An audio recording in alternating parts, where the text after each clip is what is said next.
Bismillahirrahmanirrahim. Assalamualaikum warahmatullahi wabarakatuh. Waalaikumsalam warahmatullahi wabarakatuh. Selamat malam, salam sejahtera untuk kita semua. Alhamdulillahirabbil alamin. Malam hari ini kita berjumpa kembali dalam pembahasan soal-soal UP. Malam hari ini kita akan dibimbing ya, kita akan ditemani oleh Ibu Dewi Permani Suci. Nah, teman-teman semua di sini, Bapak, Ibu guru hebat di sini. Saya doakan semoga apa hajat yang Ibu Bapak sedang niatkan, mudah-mudahan diberikan kelancaran ya, diberikan kelancaran dan niatnya untuk menuntut ilmu, mudah-mudahan menjadi ladang pahala. Amin.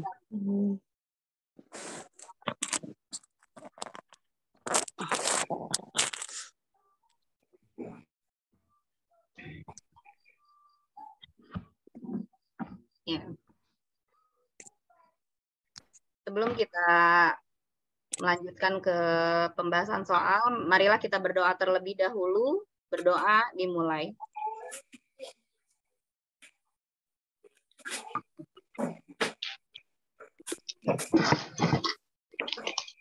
Berdoa dicukupkan.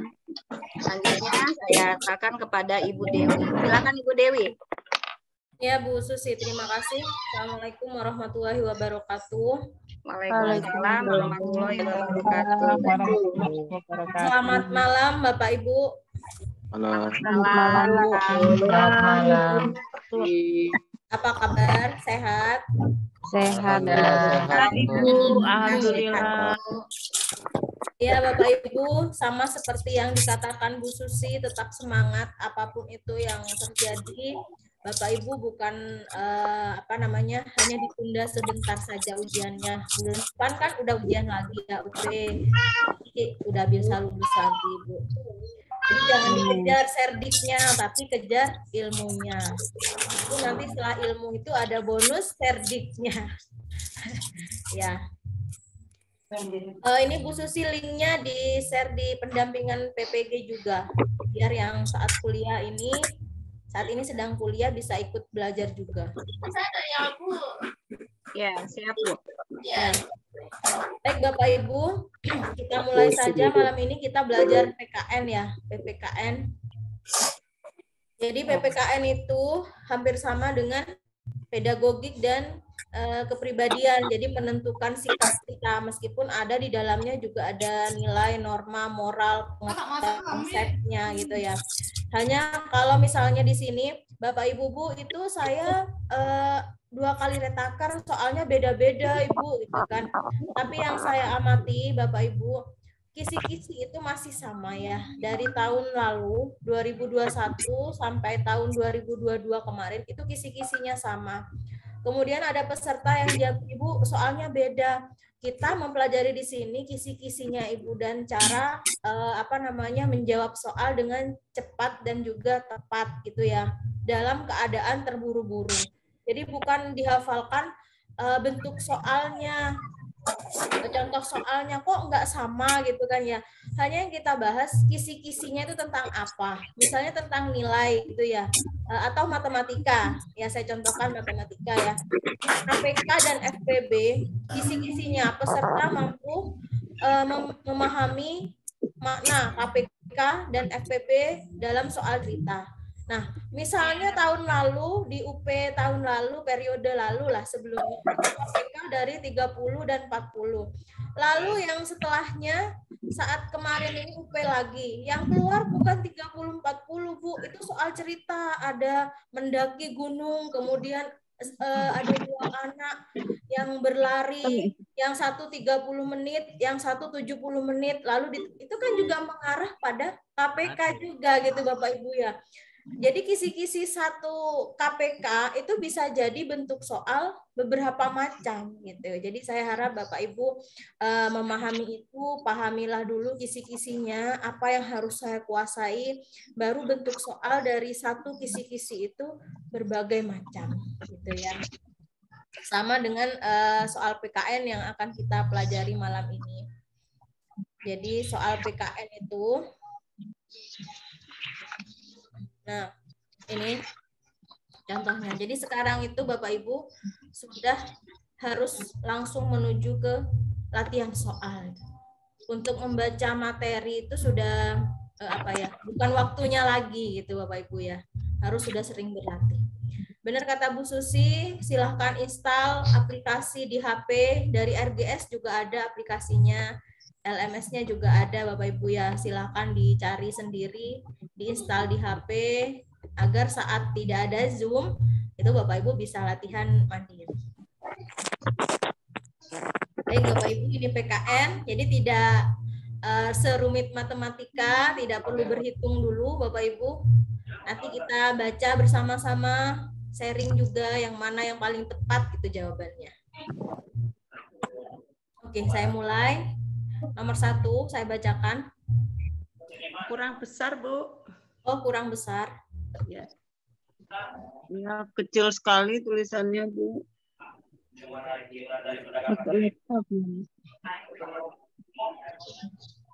Sudah, Bu. Sudah pas, Bu. Sudah, Bapak Ibu gimana? Yang lain? Sudah, Bu. Sudah. Pas, pas, Bu. Pas, Bu. Pas, Bu. Ibu Sophia dari NTT hadir.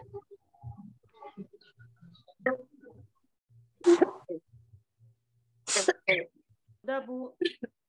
Ya, baik ya. Saya bacakan nomor 1. Dalam pembelajaran PKN, adanya pendekatan nilai, norma, dan moral Pancasila yang dapat digunakan guru untuk memudahkan siswanya dalam belajar. Adapun yang dimaksud dengan pengertian moral itu sendiri. Nah, dalam soal ini Bapak Ibu kemarin sudah belajar dengan Pak Ilmi, kita harus menentukan kata kuncinya. Yang diminta soal itu apa?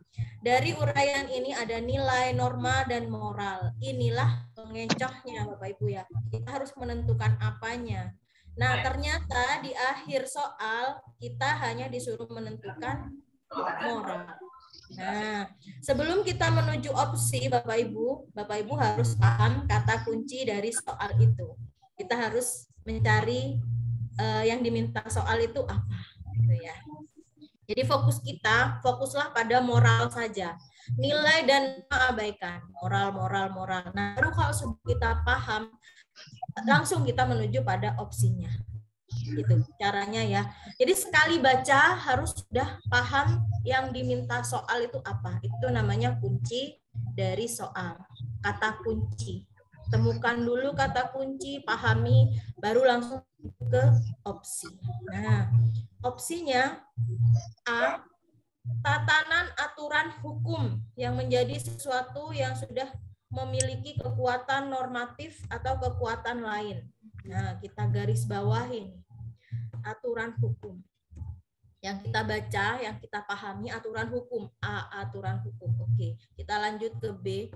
Prinsip benar dan salah mengenai tingkah laku. Nah, kita tandai juga yang B ini ternyata tingkah laku. Padahal kita akan mencari pengertian moral. Moral.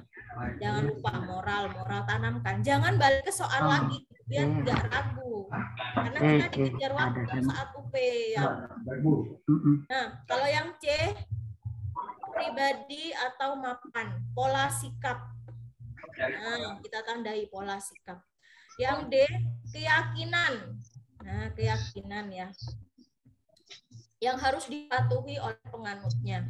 Kemudian yang E, sesuatu yang berharga, yang bernilai, adil, baik. Nah, padahal kita harus mencari yang namanya moral. Nah, kira-kira yang mana moral itu menurut Bapak Ibu? Tingkah laku. B, tingkah laku. Benar. menyangkut perilaku. Jangan balik ke soal lagi, Ibu. Tolong jangan balik ke soal lagi. Kita sudah fokus pada opsi karena moral sudah kita tanamkan di sini. Itu caranya. Satu kali baca. B, Bu. B, Bu. B. Yang lain gimana? Apa alasan B, Ibu? Karena moral Tingkah itu laku ya, adalah kata kunci menyangkut kan tingkah laku. perilaku. Nah, yang lain gimana? Perilaku Ya, diri Bu. sendiri. Moral tingkah laku. Ya.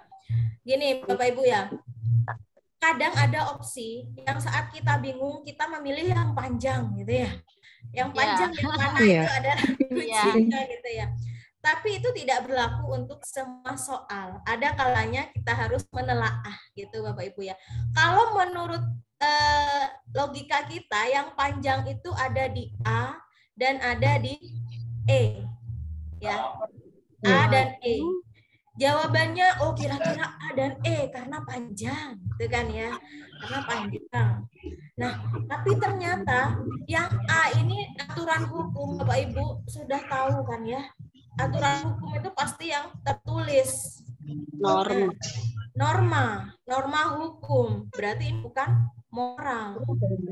Lalu yang E, sesuatu yang berharga. Apa yang berharga itu pasti yang diperoleh oleh diri kita. Apa itu?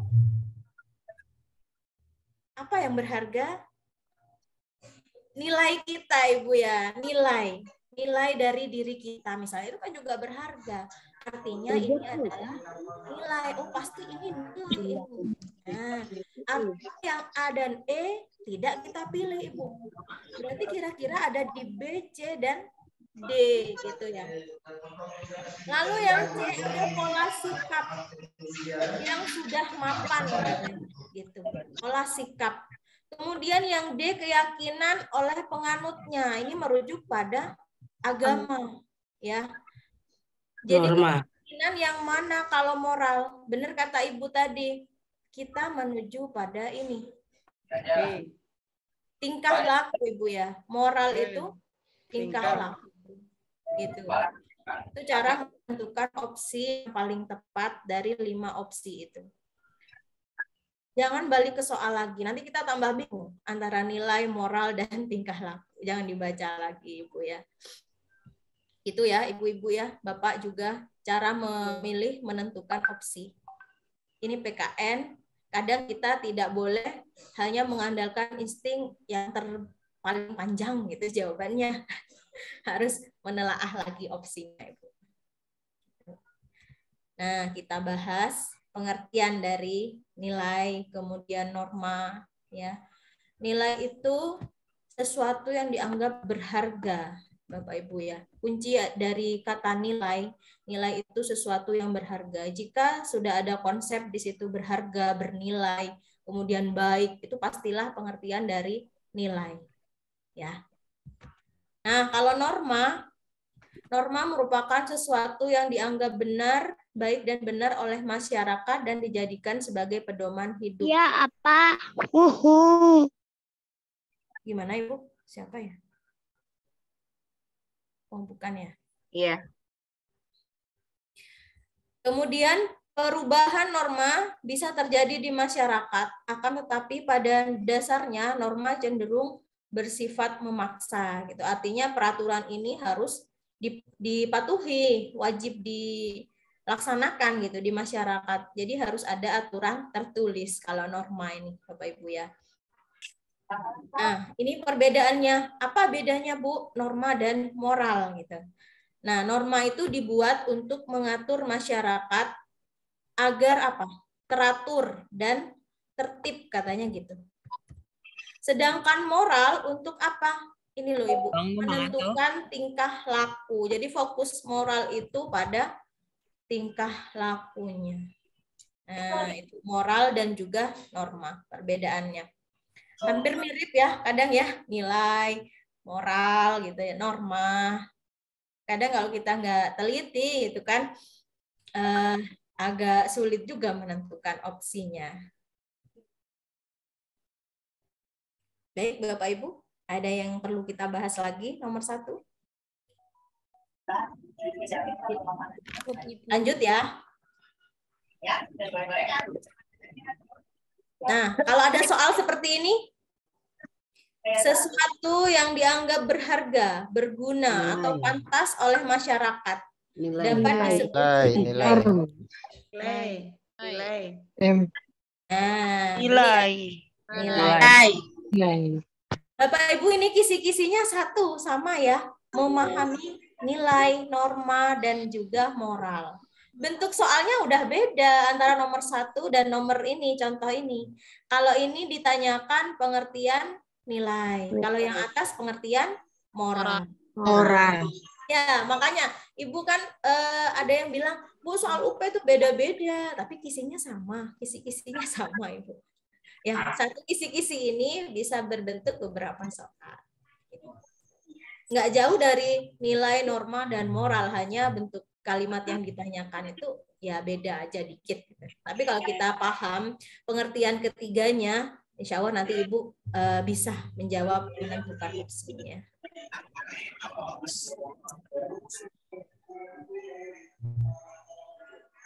Nah, ini nomor 2. Kita ada beda kasus nih. Udah keluar dari nilai norma moral. Ibu Fitri Aisyah bisa membantu saya? Ya.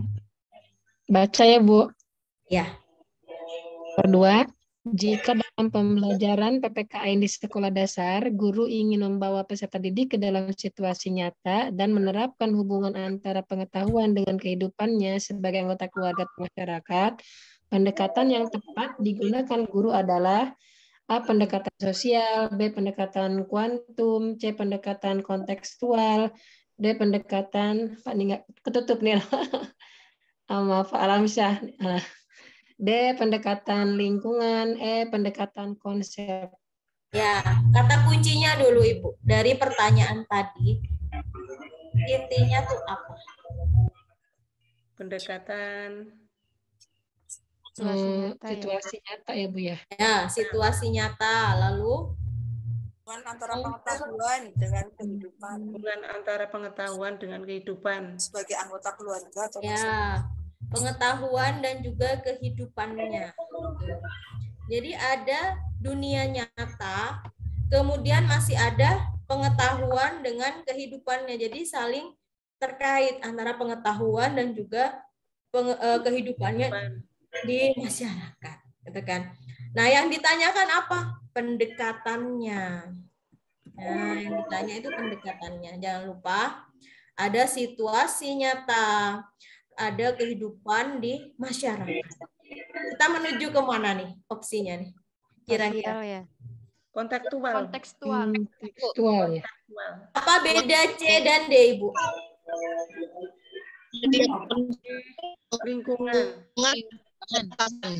Lingkungan juga nyata, Bu. Iya, antara C dan D, Bu. Yang ya, pasti di soal UP itu, Ibu ya. Ada 2 soal yang memang itu hampir mirip gitu kan. Memang dibuat opsi itu salah satunya menjebak gitu ya.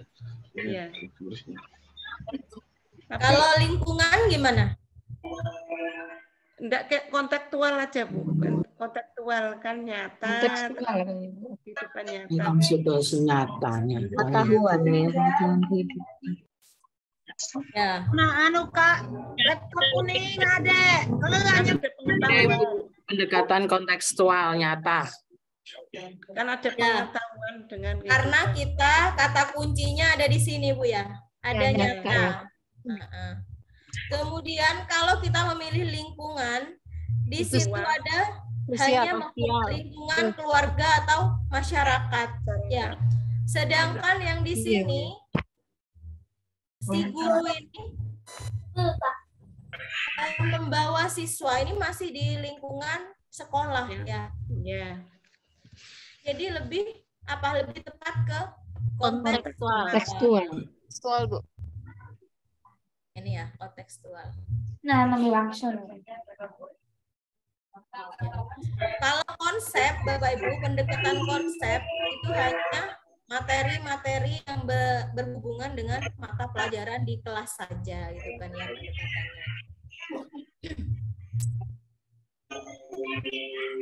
Baik, kita lanjutkan. Kalau Ibu Alfiah? pendekatan kuantum itu apa, Bu? Bu izin Bu. Ya, Bapak Agus Wandra. Iya, itu saya kurang paham juga istilah-istilah kayak gitu. Kalau pendekatan sosial itu apa, Bu? Pendekatan kuantum itu apa? Ya, Mohon dijelaskan, Bu, gitu. Pendekatan kontekstual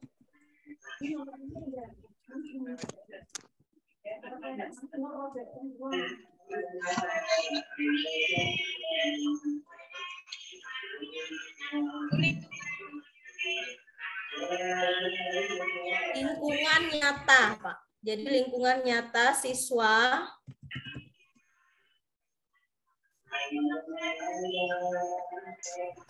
menghubungkan materi pelajaran dengan lingkungan di rumah. Intinya kalau kita mendapat kontekstual, cirinya ada kata lingkungan nyata, situasi nyata siswa gitu kan.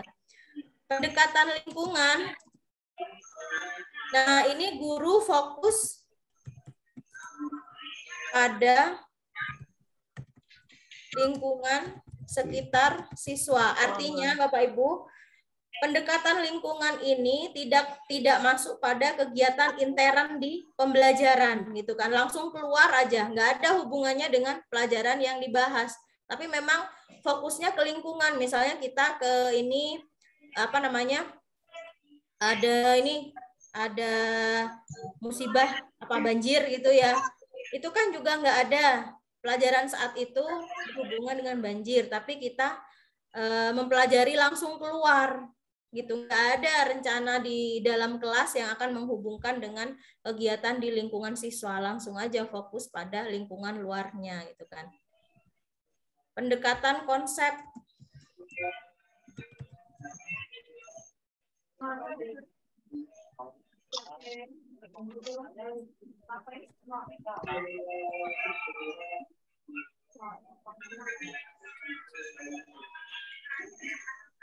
kalau konsep gimana Bapak Ibu? Konsep itu berkaitan dengan apanya? Pengertian gitu ya. Pengertian dari apanya? Bahan pembelajaran. Itu konsep itu. Nah, pendekatan sosial yang berfokus pada kegiatan dan aksi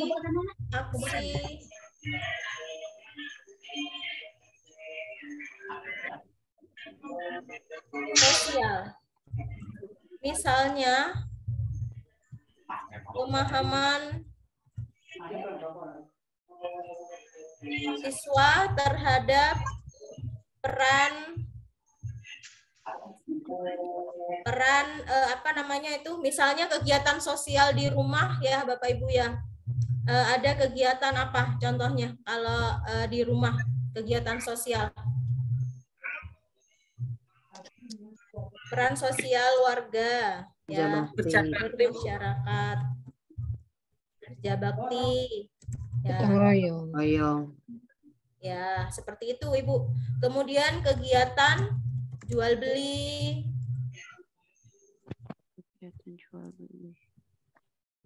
Fokus pada tingkah laku sosialnya yang diamati.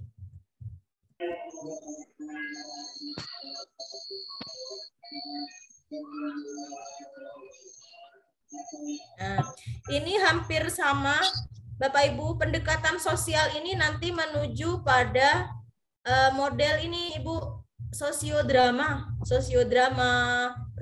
role playing ya, bermain peran ya, seperti itu sosial. Kemudian pendekatan kuantum, apa kuantum Bapak Ibu ya? Ini layar saya kelihatan apa Bu sekarang? Nyata.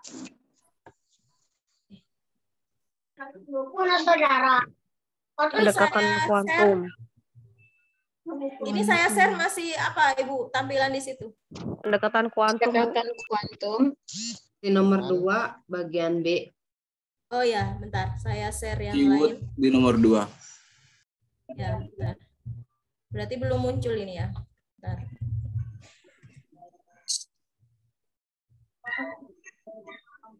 Coba ada yang sudah menemukan kuantum itu gimana? Belum. Ini Bu, berupaya menciptakan lingkungan yang belajar secara efektif. Yang efektif. Jadi Interaksi yang terjadi di dalam interaksi di dalam kelas. Jadi belum tentu bermakna gitu sih. Jadi kuantum itu seperti pembelajaran bermakna gitu ya.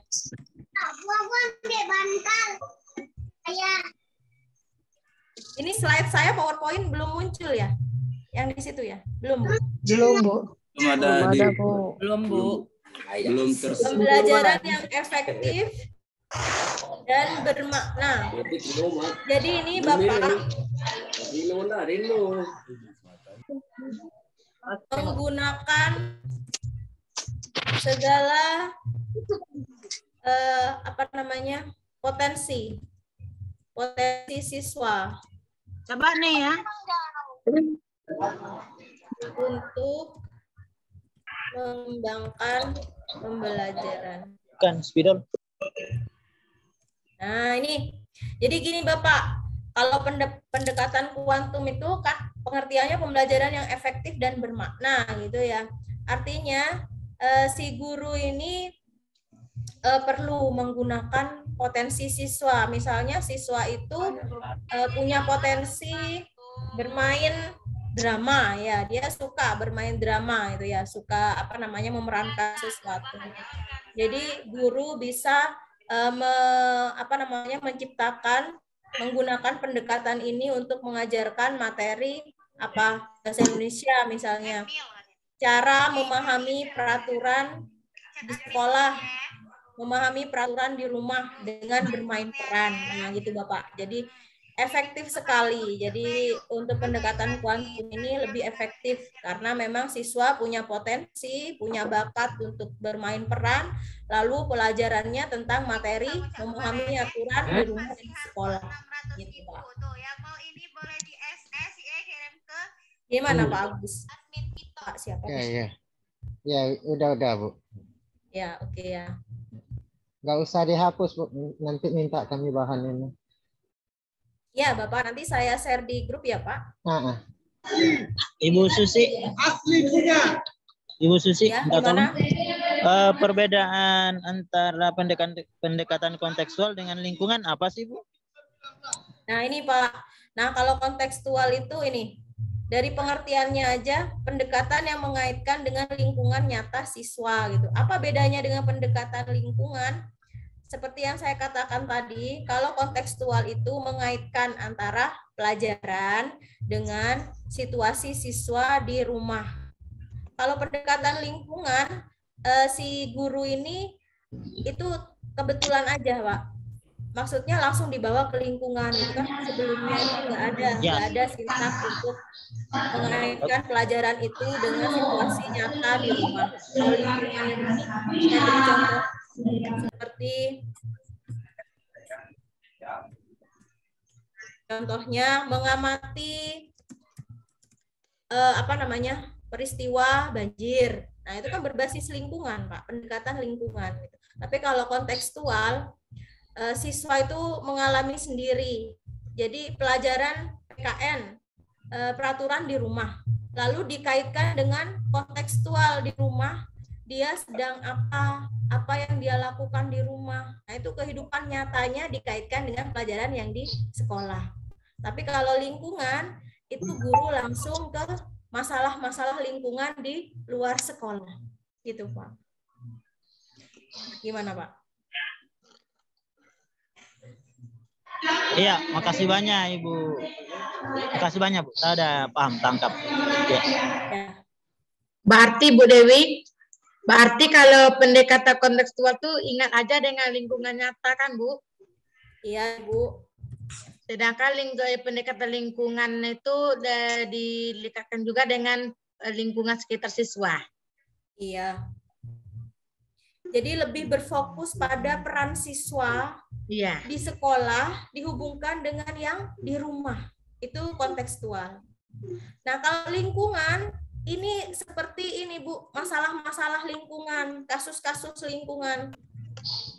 Lingkungan luar. Lingkungan luar, siswa bisa banjir, kemudian bisa apa namanya? Tanah Terjadinya longsor. gempa kan, Bu? Kenapa? Terjadinya gempa. Ya, oh iya Ibu, saya juga turut berduka ya. Bapak Ibu ada yang di Cianjur? Kemudian ada Bu, lingkungan di sana Bu, ada yang ini apa namanya?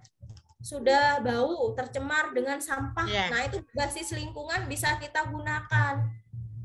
Ya, ada gambaran ya Ibu ya, lingkungan dengan kontekstual ya. Ya. Berarti ingat aja kan Bu, pendekatan kontekstual itu lingkungan yang nyata bagi kita atau bagi siswa tuh lah.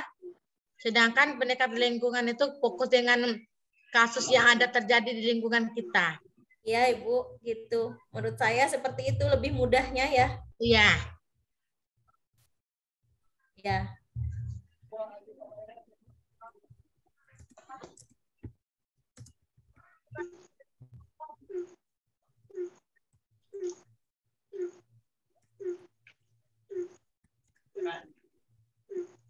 Ini. Kita bahas lagi. Nomor 2. Cukup? Cukup, Bu. Cukup. Oke, kita lanjut nomor 3. Saya bacakan. Jika dalam pembelajaran PPKN SD, guru lebih menekankan pada perasaan berupa kepedulian atau perhatian pada perasaan atau kebutuhan orang lain, maka guru tersebut menerapkan model. Nah, ini tentang model udah. Ya. Kita fokus dulu pada kata kuncinya Bapak Ibu ya. Menekankan menerapkan perasaan. Ya. Lalu apa? Kepedulian dan perhatian. Nah, benar. Kebutuhan orang lain. Ya. Aksi sosial. Lalu kita disuruh mencari modelnya. Yang tepat tuh apa gitu ya. Ada perasaan, ada kepedulian. Kemudian kebutuhan orang lain. Ya. Ini model, Bapak Ibu fokusnya pada model, jangan terpengaruh pada aksi nyata, ya. Karena nantinya akan kita cari opsi yang benar-benar ini hanya model di sekolah loh ya, Bapak Ibu ya. Modelnya sama dengan yang tadi, pendekatannya yang digunakan oleh guru. Jadi konteks ini nomor 3 ini masih di area kelas. Kita jangan terkecoh pada oh ini mau keluar gitu kan ya, enggak, belum. Ini hanya yang ditanyakan guru menerapkan model, nah artinya masih di kelas ya. Baru kita menuju pada opsinya. Oke, yang A, role playing, value clarification technique atau VCT, kemudian sosiodrama, konsiderasi, aksi sosial. D atau E, Bu? Sosiodrama, Bu. Sosiodrama, coba kita Bu, sosiodrama dengan role playing itu bedanya apa kan? Kalau nggak salah role playing itu sama-sama kayak berperan juga ya, Bu ya? Iya, tapi benar. perannya itu bermain peran. Ya bermain peran. Maksudnya sosiodrama juga kan sama-sama bermain peran juga gitu Ya, kan? benar.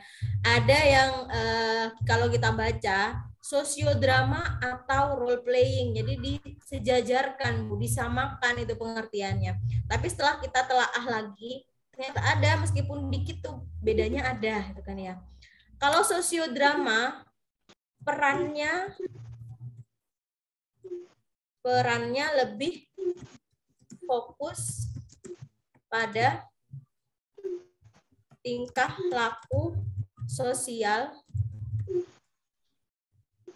Jadi tingkah laku sosial, misalnya ini tingkah laku sosialnya.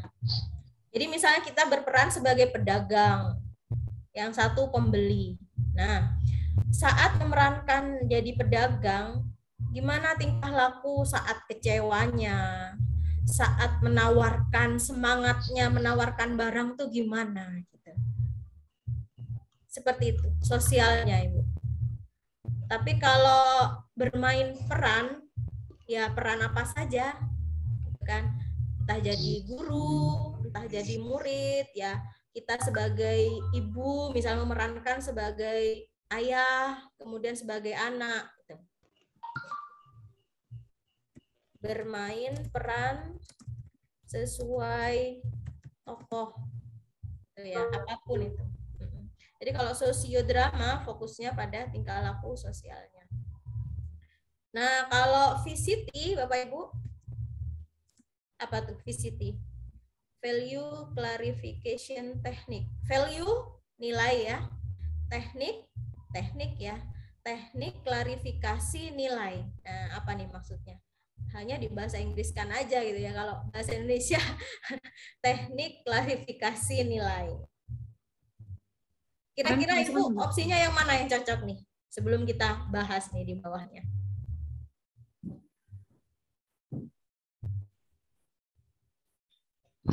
Konsiderasi apa sih, Bu? Kayaknya, Bu.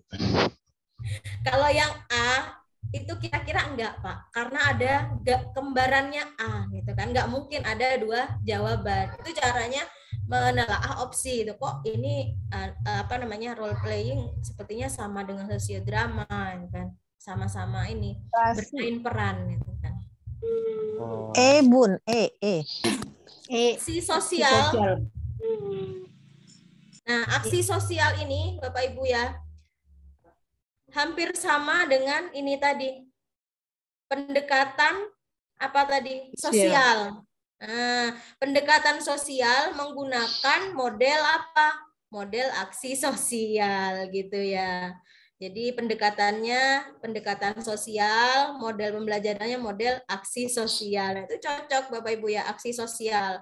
Jadi misalnya kita menolong korban banjir, korban gempa, nah itu aksi-aksi sosial, artinya dilakukan secara nyata oleh guru gitu kan ya. Jadi caranya seperti itu, kalau aksi lebih nyata. Sedangkan ini guru menerapkan model, jadi berlaku di kelas masih Bu, nggak keluar gitu ya, nggak keluar kelas seperti yang saya katakan tadi. VCT berarti Bu. Ya, kalau ini Bu, saya nggak tahu Bu VCT itu apa. Misalnya, saya juga nggak tahu VCT itu apa.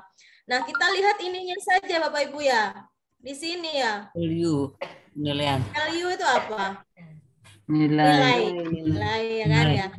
Nah, nilai kemudian klarifikasi nilai. Ini klarifikasi kan ya. Jadi mengklarifikasi nilai. Ini enggak ada hubungannya, ini kebutuhan orang lain, perhatian, caranya. Misalnya kita enggak tahu. Nah, konsiderasi juga saya juga enggak tahu, Bu. Tapi dari semuanya ini tidak mengarah pada ini. Jadi memang ada opsi yang memang terkesan asing, Ibu. Tapi itu kadang jawaban yang tepat gitu. Konsiderasi itu artinya mempertimbangkan, artinya konsiderasi. Kalau ini tadi aksi nyata ya. Kalau konsiderasi itu mempertimbangkan. Kita nggak pilih yang A atau C, jadi kita udah delete dari pikiran kita karena memang dia kembar, pengertiannya sama. Kemudian value kita telaah tadi, nebak-nebak value itu nilai Bu, nggak mungkin klarifikasi nilai gitu ya. Jadi kemungkinan ini konsiderasi sama aksi sosial. Nah, kalau aksi maaf sosial, Bu, tapi saya baca di Google di sempat karena penjelasannya Ibu, jadi saya lihat itu VCT itu pengajaran untuk membantu siswa dalam mencari dan menentukan suatu nilai yang dianggap baik dalam menghadapi suatu persoalan melalui proses menganalisa nilai yang ada dan tertanam dalam diri siswa. Gitu. Ya, ini Bu ya, VCT pendekatan pendidikan nilai di mana peserta didik ya, betul ini ya, VCT ya. Ya. Memilih, menganalisis, memutuskan, mengambil sikap sendiri nilai-nilai hidup yang ingin diperjuangkannya, gitu ya. Ya. Jadi menurut Ibu yang mana? Kira-kira VCT atau konsiderasi, Ibu?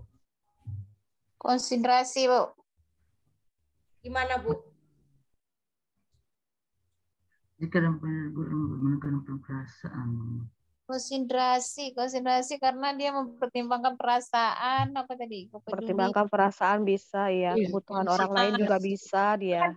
soalnya mempertimbangkan kepedulian dan Kira-kira kalau perasaan dilihat dan dari perasaan. objeknya Ibu, kalau value clarification teknik ini, pendekatan peserta didik dilatih untuk menemukan, menganalisis ya, kemudian mengambil sikap sendiri nilai-nilai hidup yang ingin diperjuangkannya. Nah, nilai-nilai hidup, nilai-nilai value clarification teknik, nilai-nilai hidup yang ingin diperjuangkannya. Sedangkan pada soal di sini ditekankan pada guru ambil model apa yang diambil gurunya. Ya, gimana Bapak Ibu yang lain? Konsiderasi. Ya, guru menekankan pada perasaan berupa kepedulian atau perhatian pada perasaan atau kebutuhan orang lain. Maka guru tersebut menerapkan model konsiderasi. Bu, itu apa namanya pengertian dari VCT kok seperti itu Bu, hampir mengarah ke sikap nilai-nilai itu. Nah, ini sepertinya Ibu kalau VCT fokusnya pada pelatihan siswanya gitu ya. Kalau yang konsiderasi itu Ibu lebih tepatnya guru yang merancang pertama kali, yang menentukan gitu awalnya. Bisa jadi nanti setelah proses konsiderasi diambil model ini, nah bisa jadi si teknik VCT ini juga diterapkan gitu Ibu. Kalau penerapannya seperti itu kan bisa ya dikaitkan. Gimana Ibu? Tidak, Kalau Pak. menurut saya konsiderasi Ibu. Ya, konsiderasi Bu. Nah, gitu ya. Meskipun pengertiannya Bu, saya lebih yakin pada value clarification teknik misalnya. Tidak. Saya lebih yakin ke B misalnya Ibu ya. Pokoknya saya pilih yang B kalau ada soal seperti ini. Bu, kalau yang D itu kan Bu, itu kan mempertimbangkan, itu kan banyak membutuhkan orang lain. Bu, kita kan harus membutuhkan orang lain, Bu. Dalam segala sesuatunya, Bu. Dengan perasaan, Bu. Mana? Jadi menurut Ibu, Bu, kalau apa saya D, Bu. Kenapa, Bu? Mempertimbangkan. Guru tuh harus mempertimbangkan semua muridnya itu, Bu. Perasaan guru tuh kan lebih cenderung untuk anak-anak itu, Bu. Rasa kepedulian itu jelas menyambung kepada pertimbangan, Bu. Iya. Ya, betul. Ya, menurut Bu Debi seperti itu ya, Bu. Iya, Bu. Ya, saya juga beberapa kali membahas Ibu, ada peserta yang ingin Bu saya B aja gitu kan ya. Kemudian yang lain juga ada Bu saya yang D gitu. Jadi Bapak Ibu jangan berpedoman pada B atau D-nya gitu ya Bapak Ibu ya. Hanya saya menjelaskan apa pengertian B, apa pengertian D gitu ya, sama-sama menelaah. Nanti tergantung Ibu bukan itu kan menyikapinya. Artinya tadi kan Bu, konsiderasi itu kan mempertimbangkan Bu. Iya, Itulah benar. Bu yang bisa kita ambil dari perasaan, kepedulian, kebutuhan orang lain atau guru itu Bu. Ya Ibu. Saya juga sependapat dengan Ibu. Kalau saya soal-soal yang berhubungan dengan perasaan itu lebih pada mempertimbangkan apa yang perlu kita latih gitu kan ya sebelum kita menuju kalau ke yang A itu kan Bu bermain peran kan nggak masuk tuh Bu. Kalau untuk keperasaan itu bermain peran itu kan sejenis film itu Bu. Kita kan kita nggak milih yang A Bu. Kita nggak milih yang A. Hanya ini maaf ya Bu Dewi. Ibu kan bingungnya di B sama D gitu Ibu. Ya. Jadi untuk menjawab soal ini gini Bu Debi. Menjawab soal ini bukan untuk perasaan kita sebenarnya. Jadi untuk kita menjawab soal-soal ini berdasarkan maksudnya apa sih yang diinginkan dari sana gitu kan, dari pemerintah itu seperti apa. Kalau kita berpedoman kepada pendapat kita sendiri, banyak loh soal yang menurut kita salah. Nanti pada akhirnya yang dirugikan kita sendiri. Kenapa yang dirugikan kita sendiri? Nanti nggak lulus lagi gitu. Kita kaji di sini gitu. Kita kesampingkan dulu ego kita ikuti apa yang mereka Jawaban yang inginkan benar. gitu. Iya, Itu iya, ya. iya. Makasih, Bu. Oke.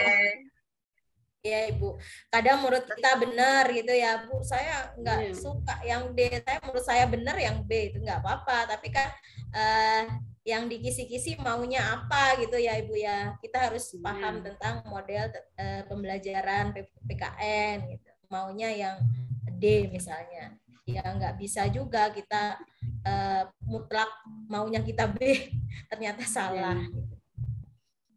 Ya, Bu. Baik, ini pengertiannya Bapak Ibu ya.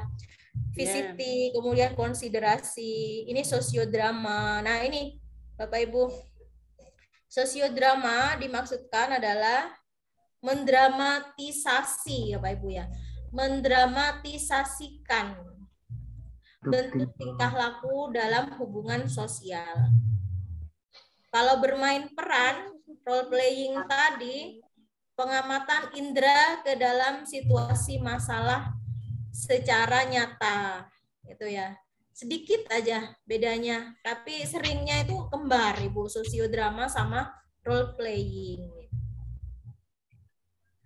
Nggak usah dipermasalahkan Ibu, sosiodrama sama bermain peran ada ini Bu perbedaannya gitu, nggak masalah Ibu, hanya kita perlu tahu aja bahwa memang ada hal kecil yang membedakan keduanya, tapi intinya sama kok Ibu, bermain peran sosiodrama. Nah, nih nomor 4 ini baru, coba Bu Maria.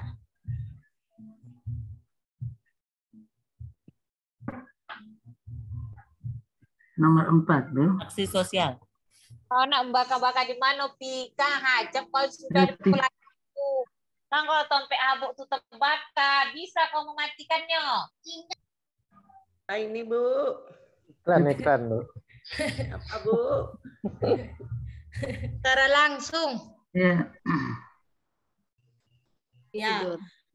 Ketika terjadi bencana alam, nah ya, ada kejadian langsung ya. Siswa diajak mengumpulkan sumbangan. Tadi sudah kita bahas ya Bapak Ibu ya. Iya.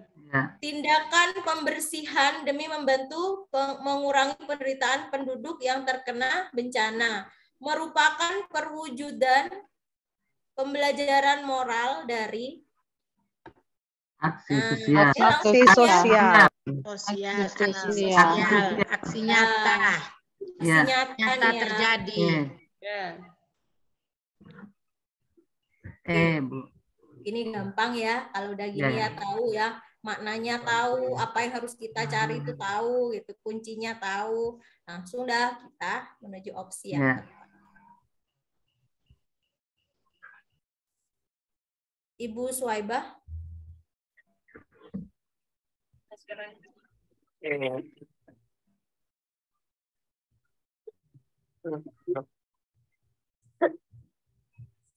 Suwaibah, silahkan. Ya Bu, masih tak mute. Ya Bu, makasih. Seorang guru PPKN SD dalam pengembangan evaluasi hasil belajar akan melaksanakan tes subsumatif, pengembangan tes kinerja, melakukan observasi aktivitas siswa, memberi tugas kelompok dan individu. Evaluasi yang dilakukan guru dengan melakukan kegiatan seperti itu dalam pembelajaran dikenal dengan evaluasi. Kata kuncinya dulu, Bu. Tes sumatif. Subsumatif. Artinya di situ satu siswa diberikan beberapa siswa, maksudnya siswa dari guru ini, guru PKN diberikan beberapa evaluasi, beberapa penilaian, ada tes sumatif katanya, ada tes kinerja, ada observasi juga. Ya, artinya enggak hanya satu gitu Bu penilaiannya, banyak macam-macam. Nah, namanya itu apa? Kok macam-macam? Enggak satu gitu kan ya. Namanya apa? Evaluasi proses dan hasil. B. Authentic assessment. Evaluasi proses dan hasil. Proses dan hasil. Ya. Authentic Assessment kali Bu. Sikapnya Itu ada observasi aktivitas siswa, katanya di situ artinya menilai sikap juga, Bu. D, Bu. D. Ya, Delta Authentic Assessment. D, Bu. Gimana, Bu? Evaluasi proses dan hasil. Kalau akhir semester itu hanya soal apa? Pengetahuan. Tulis. Pengetahuan. Ya, tulis boleh. Kemudian kalau proses dan hasil bisa Hasilnya jadi nilai. Nilai dari proses. hasil itu nilai. Kemudian proses itu ada Ya. keterampilan dan pengetahuan. Pengetahuan. Proses sendiri nih. Artinya pengetahuannya nggak ikut ya kalau proses sendirian ya. Keterampilan aja. Kalau hasil belajar ini cuma pengetahuan aja. Ya. Ya, Bu, yang D, Bu. Nah, kalau proses hanya keterampilan. Sudah malam bilang. Jadi kalau keseluruhan namanya Otentik. Besok sekolah. Jadi semua mencakup keterampilan, proses, sikap, kemudian penilaian kinerja juga, kelompok, tes, pengetahuan, ya, semuanya. Nah, ini Bapak Ibu pengertiannya dari authentic assessment atau penilaian otentik. Penilaian otentik adalah, nah ini, saya itu beli ya. Berarti authentic assessment itu. Nah, ini Bapak Ibu ya. Proses evaluasi yang melibatkan berbagai bentuk. Nah, berbagai bentuk katanya. Iya, ya, ada kinerja, ada prosesnya, ada tugas-tugas pengetahuannya, ada keterampilannya, ya, prestasi, sikap gitu. Jadi semuanya menyeluruh gitu, Bu. Ya, Bu. Ibu Suhaibah sehat? Apa kabar, Bu? Alhamdulillah sehat, Bu. Sehat. Semangat ya, Ibu Suhaibah, semangat. Semangat, Bu, semangat. Nggak boleh putus asa, Ibu. Tidak, Bu. Makan yang ikut terus, Bu. Ya, alhamdulillah. Nanti Desember insya Allah lulus, Bu. Amin, amin, amin, Bu, amin. Bu Dewi, mohon turunkan lagi sebentar, Bu. Tadi yang autentik itu. Ya. Autentik proses. Berbagai bentuk. Bu Alpiah ini dari LPTK mana, Bu?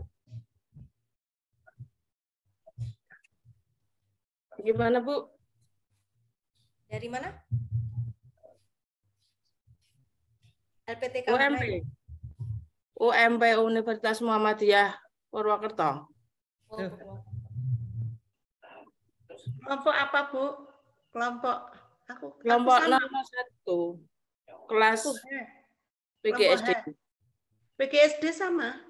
Iya. H, Bu, aku kelompok H. Ini Oh, ada saya... Ibu siapa ya? Bu Dewi diataskan lagi, Bu. Bu Dewi. Yalah. Diataskan lagi. Bu Saidah dari Sumbawa, LPTK mana, Ibu? Ibu Hamzan Saidah. Wadi. Hamzan Wadi, Bu. Hamzan Wadi. Ya. Ini ujian UP ke berapa, Ibu? Yang pertama, Bu.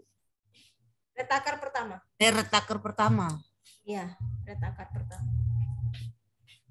Kemarin itu kira-kira kesulitan Bapak Ibu di apa, Ibu, Bapak? Pedagogi, Saya... Bu. Soal pedagogi, Bu, tentang teori banyak, Bu. Oh, teori belajar ya? Iya, Bu. Kalau di matematika gimana, Ibu? Di matematika banyaknya, Bu, tentang apa tuh, Bu? Kilometer Petrol. itu, Bu.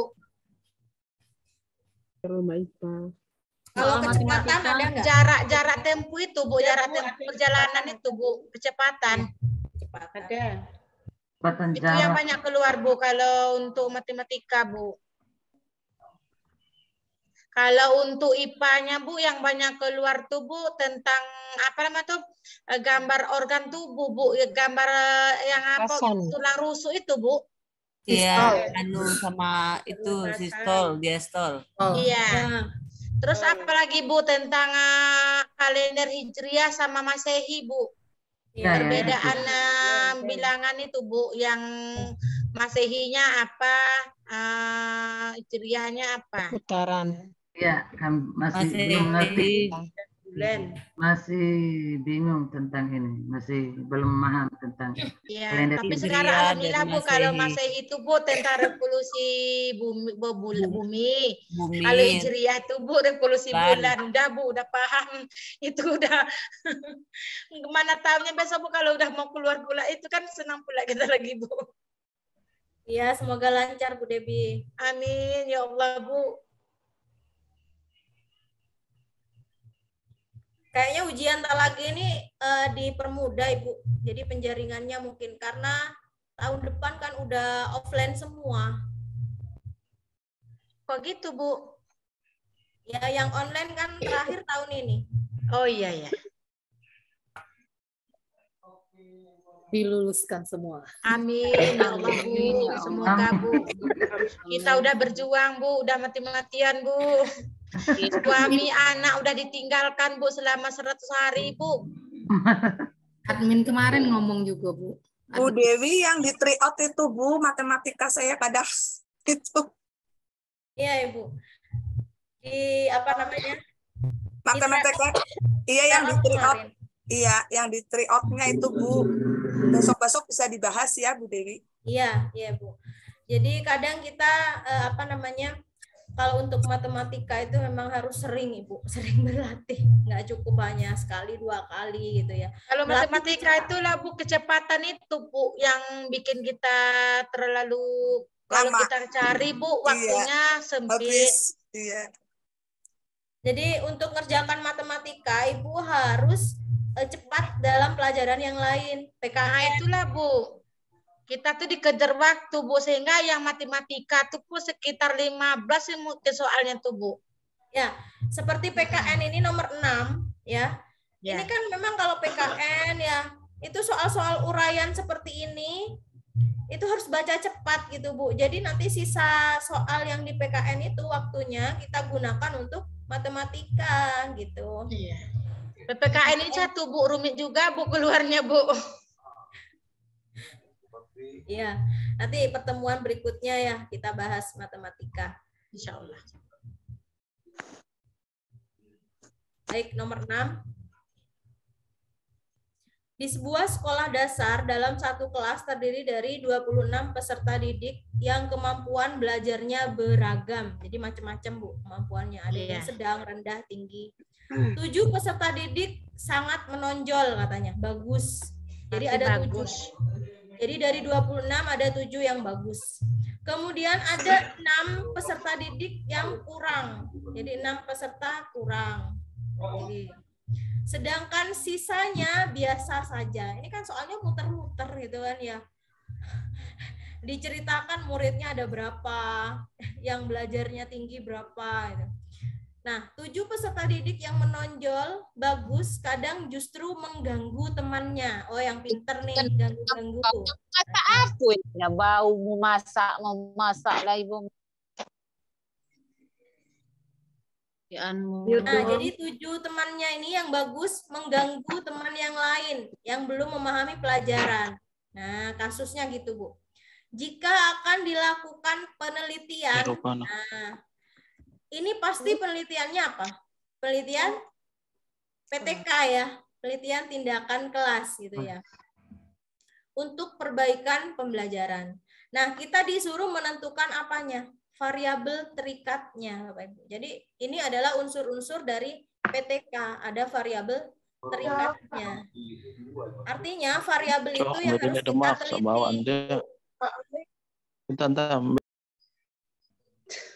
Nah, dari kasus ini Bapak Ibu ada 7 yang menonjol, ada 6 yang kurang, sisanya sedang-sedang gitu ya. Itu kira-kira kasus di kelas Ibu itu apa sih gitu kan? Variabel terikatnya, kita mau meneliti apanya tuh Ibu. Kita cari ya di opsi ya. A, model pembelajarannya. B, pemahamannya. C, jumlah peserta didiknya. D, kesulitan belajar. E, kemampuan belajar. Model belajarnya, Bu. Belajar. Kalau jumlah peserta didik nggak mungkin. Ya, nggak mungkin. Kalau kesulitan bisa masuk juga dikit, Bu. Kalau kesulitan belajar bisa masuk juga dikit. Kesulitan model pembelajaran ini. Mana? Model pembelajaran. Modelnya. Ya. Modelnya atau pemahamannya? Modelnya, Bu. Model pembelajaran. Bapak Ibu, di situ ada pemahaman. Bu, pemahaman, Bu. Ya Allah, sama kamu sana, Bran. Pemahaman. Jadi dari PTK itu Bapak Ibu, di situ ada variabel Sebentar Bu Dewi. bebas dan Ditutup dulu ininya siapa? Ada yang baca. terikat. Kenapa Bu Susi? Suaranya ada yang ini. Sendiri dia memang. Saya Bu. Saya ya? Enggak, ada yang ini nih. Ada yang double ini doubling. Minta tolong di unmute dulu ya. Kayaknya dia pakai laptop satu, HP satu. Iya, nah ini udah ini. Oke. Silakan Bu Dewi. Ya. Jadi Bapak Ibu dalam PTK itu ada variabel bebas dan juga ada variabel terikat. Nah, ini diteliti, didalami di pembuatan PTK ya. Tapi yang di sini yang ditanya untuk perbaikan pembelajaran variabel terikatnya yang mana? Coba Bapak Ibu cari apa pengertian variabel bebas dan juga variabel terikat. Bu, variabel bebas itu apa, Bu? Ya, disuruh cari Bu Dewi. teman-temannya silakan. Apa Ibu? Coba ada yang pengertian variabel bebas dan variabel terikat. Karena kita akan menuju dua opsi ini Bapak Ibu. Antara A sama variabel yang B. mempengaruhi bukan Bu? Gimana Ibu? Variabel yang mempengaruhi bukan? Kalau yang terikat gimana? Yang dipengaruhi. Kalau bebas itu mempengaruhi. Kalau yang terikat itu dipengaruhi. Tergantung pada variabel lainnya. Nah, variabel bebas adalah variabel yang tidak tergantung. Dia lebih khusus gitu Bu ya. Lebih khusus.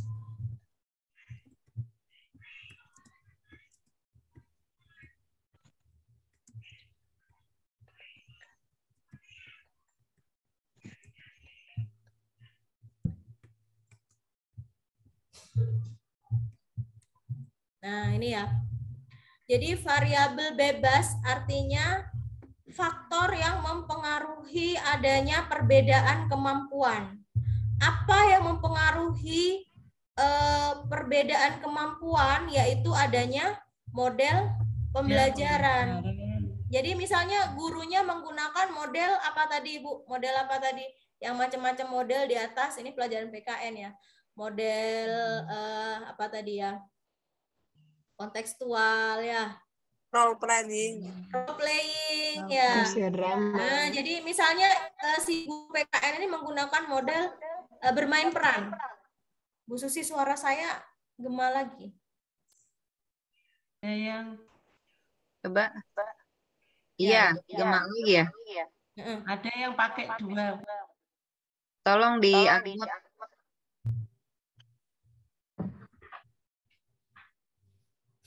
Nah, jadi variabel bebas artinya variabel yang akan kita teliti, faktor yang akan kita teliti yang mempengaruhi faktor lainnya. Lebih umum gitu Ibu sifatnya. Jadi dalam kasus ini dari 26 siswa, 7 siswa kemampuannya tinggi, kemudian 6 siswa itu rendah. Itu artinya dipengaruhi oleh variabel bebas. Apa variabel bebasnya? Model pembelajarannya. Guru menggunakan model bermain peran. Yang 7 anak ini suka gitu misalnya. Yang 6 anak ini nggak suka sama sekali dengan model bermain peran. Jadinya kemampuan dia dalam memahami pelajaran itu rendah. Itu Ibu. Itu variabel bebasnya. Jadi sama-sama variabel ya Ibu ya dalam PTK-nya. Tapi kita kalau misalnya keliru gitu kan, model pembelajaran atau pemahaman, yang mana yang terikat, yang mana yang bebas. Kalau pemahaman, dia dipengaruhi oleh model pembelajaran yang diterapkan oleh guru. Jadi antara A dan B, setelah ada penjelasan seperti ini, kira-kira mana Ibu variabel terikatnya? Model A, Bu. B, Bu. A. B, model pemahaman, Bu. pembelajaran. B. Kalau yang A tadi, Bu, kan mempengaruhi ya. Berarti dia variabel bebas. Bebas. Variabel Iya, Bu. terikatnya Pemahaman. Tergantung. Ya.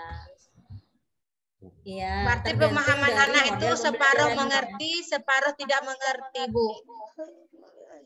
Iya, ada yang suka model role playing, Iya. ada yang nggak suka. Jadi pemahamannya berbeda gitu ya. Iya, Bu. Ya, jadi dari opsi itu Bapak Ibu sudah bagus, sudah mampu memilih 2 yang kira-kira tepat gitu. Jadi kalau kita udah seperti di kuis itu loh Ibu, kan delete apa sih? 50% ya. Jadi dihapus dari pikiran kita gitu ya.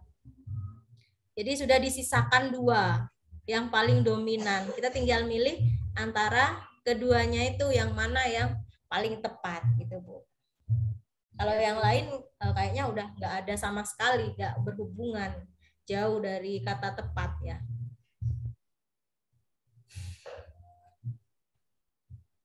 Kalau Bu Debi dari LPTK mana?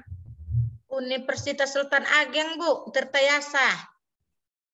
Untirta. Mana itu? Untirta. Banten, Bu, Banten. Universitas Sama dengan Bu Sultan Susi. Ageng Tirtayasa. Dekat saya, Bu. Dekat saya, Bu Dewi. Iya, sama Bu Susi. Dekat Bu Susi, Bu. Iya. Tapi Bu Debi asli mana, Bu? Riau, Bu. Oh, dari Riau ke Jawa. Iya.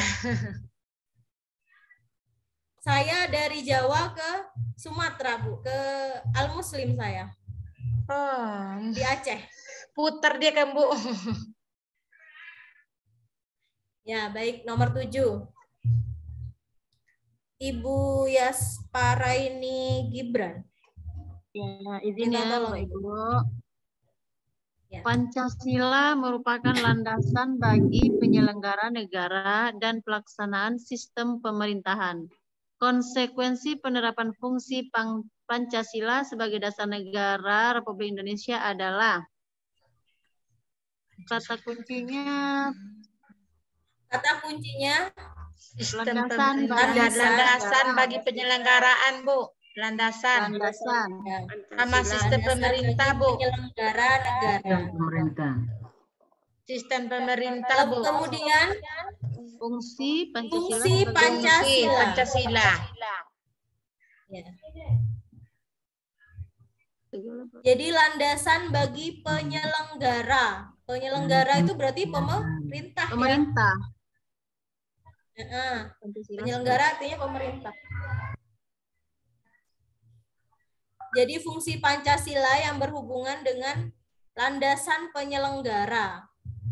Kita lihat opsinya. A, segala peraturan yang ada, nah ini koma ya, harus berdasar dan bersumber pada Pancasila. Yang B, Pancasila menjadi pedoman dalam kehidupan sehari-hari. Pancasila menjadi alat pemersatu bangsa.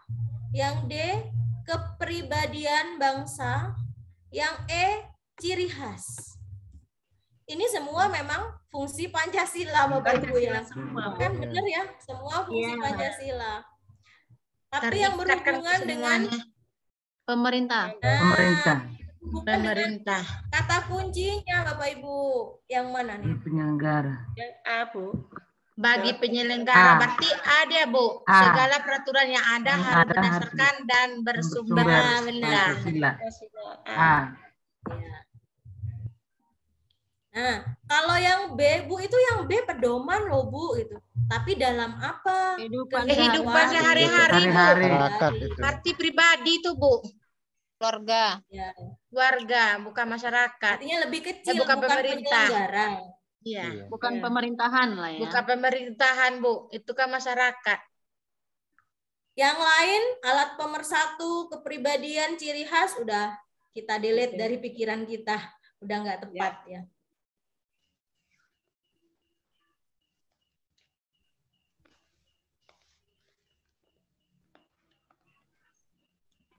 Nah, ini udah bicara tentang HAM, Bapak-bapak nih. Nah, ini keluar kemarin nih, Bu.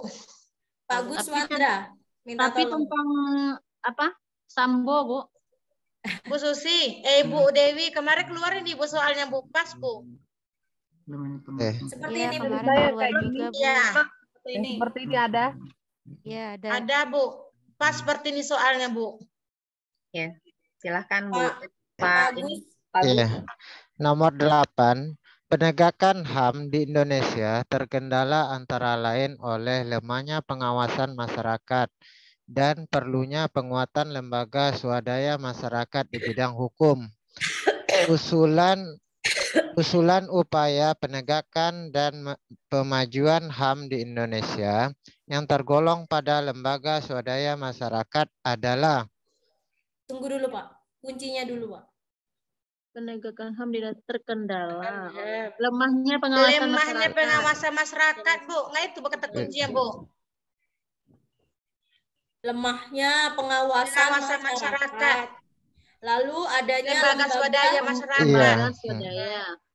Di bidang ini hukum. Kata kuncinya ini ada dua. Lemahnya pengawasan sehingga perlu lembaga swadaya. Masyarakat. Nah, swadaya HAM. Oke, jangan balik ke soal lagi ya, Bapak Ibu ya. Langsung fokus opsi. Oke, yang A. Undang-Undang Pengadilan HAM. B. Komnas HAM. C. YLBHI dan Kontras. D. KNPA, KPAI, Komisi Nasional. E. Komisi Kebenaran dan Rekonsiliasi. Swadaya masyarakat, fokus pada itu. C, Bu. C, Bu. C. YLBHI itu kepanjangannya. Ya. Yayasan Lembaga Bantuan Hukum. YLBHI, saya nggak tahu kepanjangan YLBHI. Yayasan Lembaga Bantuan Hukum Indonesia. Yayasan Lembaga Hukum Bantuan Indonesia. Bantuan Badan Hukum dan Kontras. Kontras ini Bu, masyarakat gitu di belakangnya.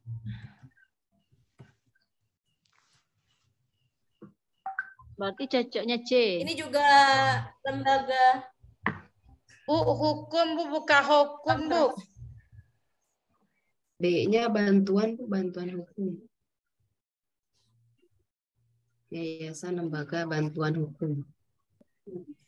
Anti kekerasan nih Bu, Kontras. Iya. Anti kekerasan.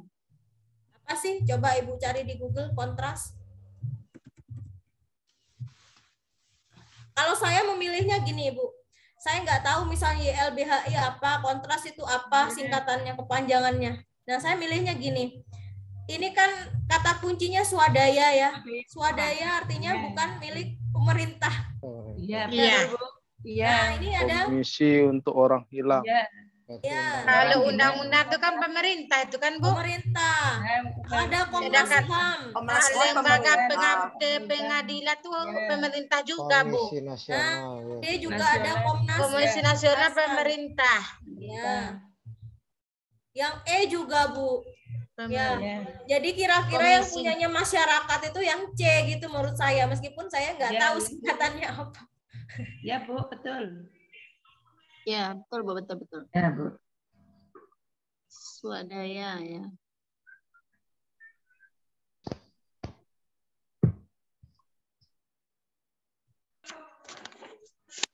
Nomor 9. Gagasan bahwa negara perlu menata kewenangannya dengan adanya pelimpahan kekuasaan. Nah, pelimpahan ya Bapak Ibu ya.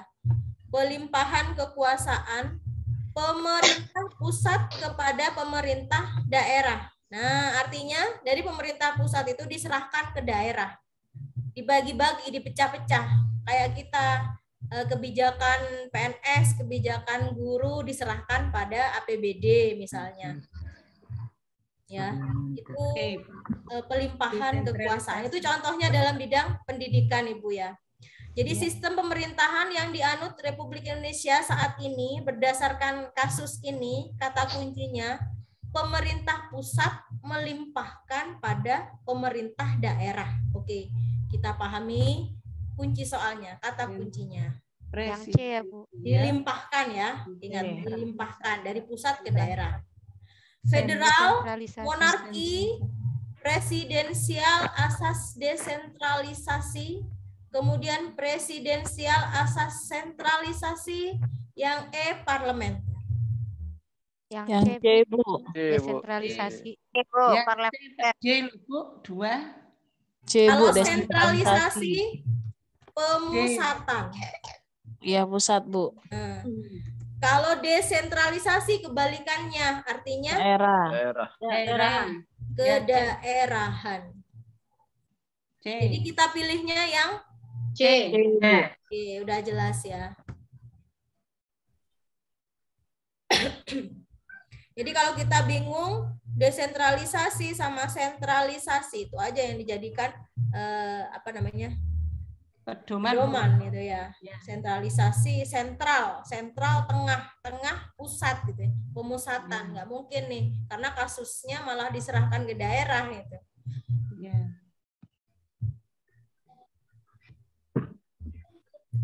Baik, nomor 10.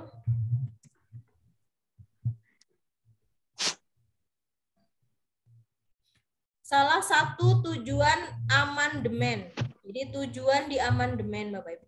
Amandemen itu diapakan sih undang-undangnya? Diubah, Bu. Diubah. Ya.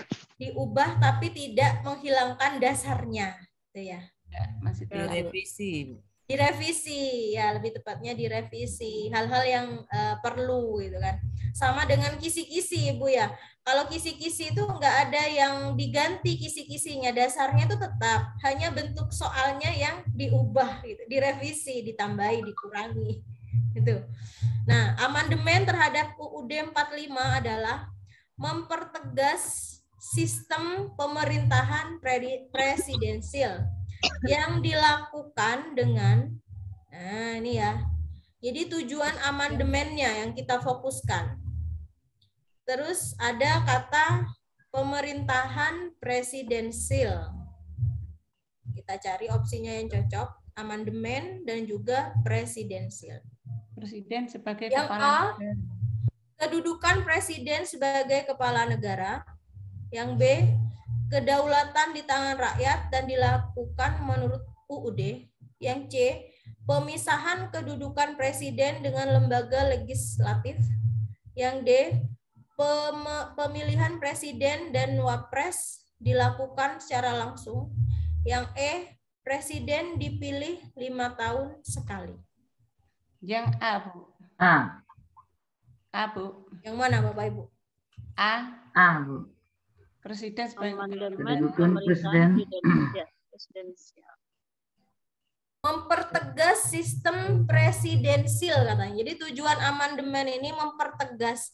Kalau presidensil itu apa? Pengertian presidensil dulu, Bapak Ibu. Coba dicari uraiannya coba.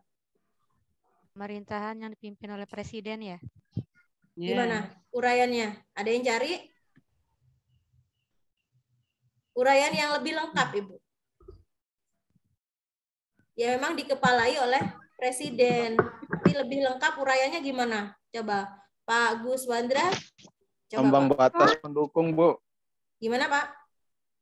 Ambang batas dukungan dari DPR. Ambang batas. Pengaturan tingkat ambang batas. Pemerintahan yang dipilih melalui pemilu.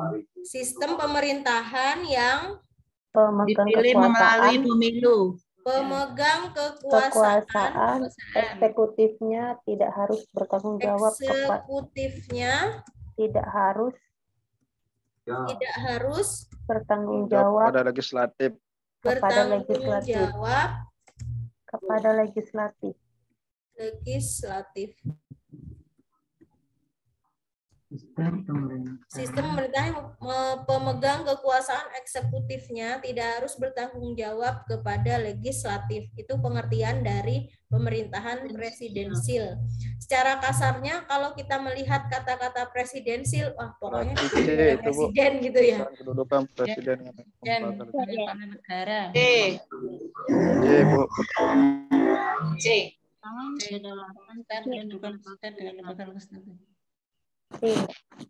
Nah, kalau tidak bertanggung jawab kepada legislatif, nah ini kan berarti dia bertanggung jawab kepada siapa intinya? Dipilih oleh rakyat, ya. Kemudian untuk rakyat, dari rakyat oleh rakyat. Dari rakyat untuk rakyat dan oleh rakyat. Bu, berarti basic-nya tuh, Bu. Gimana Ibu? Berarti kalau ya keterangan yang Bu bilang tadi itu berarti basic-nya tuh, Bu. Coba kita lihat yang B ya. Iya, masalahnya tadi kan Bu bilang kan dipilih oleh rakyat. Ya. Kemudian yang D. Ya, pemilihan presiden dan wapres dilakukan secara langsung. Kedaulatan di tangan rakyat dan dilakukan menurut UUD. Kemudian yang D, pemilihan presiden dan wakil presiden dilakukan secara langsung. Artinya dipilih oleh masyarakat juga, Ibu. Iya. Yang mana nih? Yang B atau D? D. Bu, D. Karena di sini, Ibu. Ya. Tadi kan Bu, coba ulang lagi. Tadi kan Ibu bilang pemilihan presiden tuh dipilih oleh rakyat, kan itu Ibu bilang tadi kan? Ya Ibu, kan saya bilang tadi pemerintahan presidensil katanya tidak bertanggung jawab kepada legislatif. Nah dari keterangan ini loh Ibu ya, saya perjelas lagi. Jadi dia bertanggung jawab kepada siapa? Kan yang memilih, siapa yang memilih? Rakyat Bu. Rakyat. Artinya boleh kan ya presiden dan wakil presiden dipilih rakyat gitu maksud saya Ibu. Iya. Secara langsung D berarti Bu. Iya. Kalau misalnya apa Bu bedanya dengan yang B gitu kan? Kedaulatan di tangan rakyat dan dilakukan menurut UUD. Nah, ini belum mengacu pada pemerintahan presidensil Bu gitu. Belum mengarah ke sini intinya. Belum mengarah, Bu. Hanya ini menjelaskan yang B ini bahwa kedaulatan ada di tangan rakyat gitu. Iya benar memang, dan MPR sebagai wakil rakyat gitu kan intinya yang B. Iya Bu. Nah, kalau menurut kata kunci di soal ini kan mempertegas presidensilnya Bu gitu loh. Berarti sistem pemerintah yang pemegang ya kan berkekuasaan. Yang pemegang kekuasaannya itu siapa? Ada presidennya gitu kan ya. Nah, presidennya itu apa hubungannya dengan sistem pemerintahan yang ini? Artinya wapres dan presiden dan wapresnya boleh dipilih oleh rakyat secara langsung. Berarti D tuh Bu ya. Iya, maksud saya seperti itu Bu. Iya. Nah, jadi kita lebih tepatnya yang ini, yang D.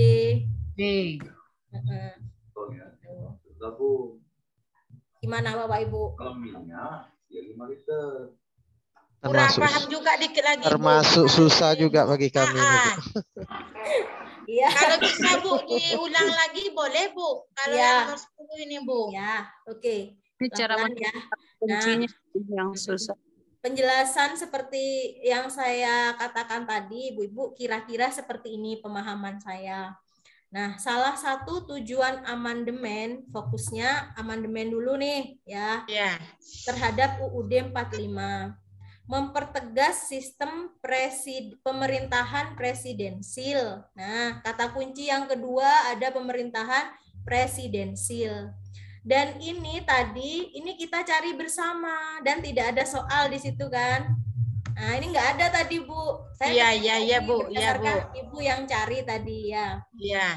Lalu yang dilakukan dengan artinya ada tindakan yang menggambarkan amandemen UUD itu tapi mempertegas pemerintahan presidensil. Nah, saat saya nggak tahu arti pemerintahan presidensil, sistem ini, uraian tadi yang Ibu lihat di Google itu, saya hanya menebak, menganalisis bahwa pemerintah presidensil ya dipimpin oleh satu presiden dan wakilnya gitu aja. Jadi opsi saya nanti harus ada yang menyangkut presiden dan wakilnya gitu, maksud saya pemimpinnya gitu Ibu, karena fokus saya hanya pada pemerintahan presidensil. Saya nggak tahu UUD yang mana itu gitu ya. Ini saya nggak tahu pengertian rinciannya dari pemerintahan presidensil ya, hanya pengertian kasar. Mungkin begini Bu. Saya baca opsinya, ternyata saya bingung pada B dan juga pada D. Ada dua pilihan yang saya bingungkan itu kan. Karena presidensil ini katanya sesuai sistem itu kekuasaan yang tidak harus bertanggung jawab kepada legislatif. Artinya berarti dia bertanggung jawab pada siapa? Ya pada rakyat gitu kan ya. Nah, ada teori rakyat itu dari rakyat, oleh rakyat, dan juga untuk rakyat gitu. Benar, memang pernah ya, memang ada di UUD. Kedaulatan di tangan rakyat dan dilakukan menurut UUD. Benar. Nah, itulah Bu keraguannya tadi Bu yang Bu bilang tadi dipilih rakyat untuk rakyat. Kan itu tadi Bu. Iya, dari rakyat, oleh rakyat, dan untuk rakyat. Iya, itulah Bu tadi yang keraguannya Bu. Iya benar. Kalau misalnya di sini tidak ada kata-kata pemerintahan presidensil khusus pada kedaulatan rakyat, ya saya pilih yang B. Tapi karena di sini kata kuncinya ada pemerintahan presidensil, artinya harus berhubungan dengan kepala negara yang memimpinnya gitu Bu. Iya Bu, akhirnya paham, Bu. saya memilih yang ini.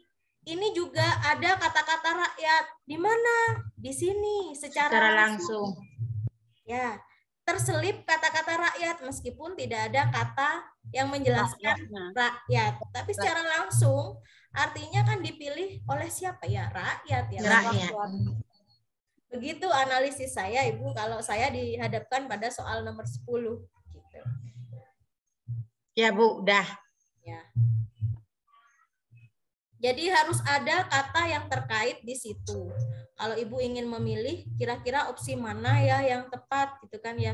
Kembali lagi kata kunci yang diminta itu apa? Saya harus nyari presidensil nih gitu. Pemerintahan presidensil itu apa? Itulah ada bersangkutan dengan presiden nih Bu. Ya, analisis saya gitu. Tapi memang kebetulan kuncinya yang D Bu. Jadi kalau begini alasannya gini Bu. Ya halo. Halo Bapak. Ya kalau alasannya kayak gini, kan eksekutif itu bertanggung jawab terhadap masyarakatnya disebabkan karena pada saat setelah pemilihan presiden naik maka dia bertanggung jawab terhadap masyarakatnya. Maka yang cocok adalah D. Ya. Bisa seperti itu. Memang banyak ya telaah dari masing-masing Bapak Ibu sama berbeda-beda, tapi nanti kita suaranya Pak Ray ya. Oke. Ya. Jadi Pak Ray setuju yang D? Saya D Bu, D. D Bu. Ya.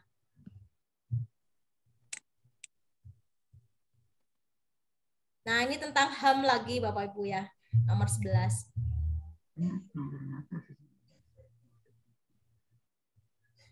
Banyaknya pelanggaran hak asasi manusia di Indonesia membutuhkan keterlibatan berbagai semua pihak yang langsung dan tidak langsung dalam berbagai penegakan dan pemajuan HAM di Indonesia. Kuat lemahnya upaya penegakan dan pemajuan HAM secara langsung di Indonesia ditentukan oleh, kita lihat kata kuncinya dulu. Adanya banyak pelanggaran katanya. HAM ya. Kemudian butuh keterlibatan semua pihak. semua pihak. Semua pihak yang berlangsung. kuat lemahnya upaya penegakan, jadinya faktor ini Bu, ditentukan oleh apanya.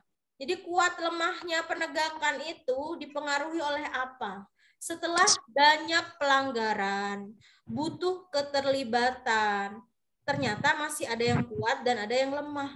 Nah, kuat lemahnya itu ditentukan oleh apa sih? Kok bisa ada yang kuat, kok bisa ada yang lemah? Ya Bu ya. Kita cari dulu opsinya ya. Saya belum menuju opsi. Oke Bu. Ya, jadi kita tentukan dulu kata kuncinya. Banyaknya pelanggaran. Banyak pelanggaran. Coba dilihat ya. Setelah banyak pelanggaran, adanya kesadaran terlibat semua warga. pihak. Ya, faktornya apa sih? Adanya kesadaran warga.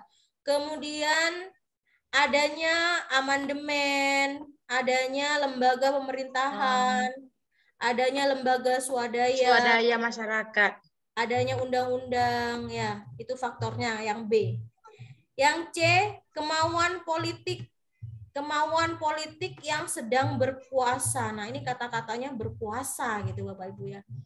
Udah nggak bisa kita pilih kalau udah menuju hal-hal yang berkuasa, lebih ke fanatik gitu ya Bapak Ibu.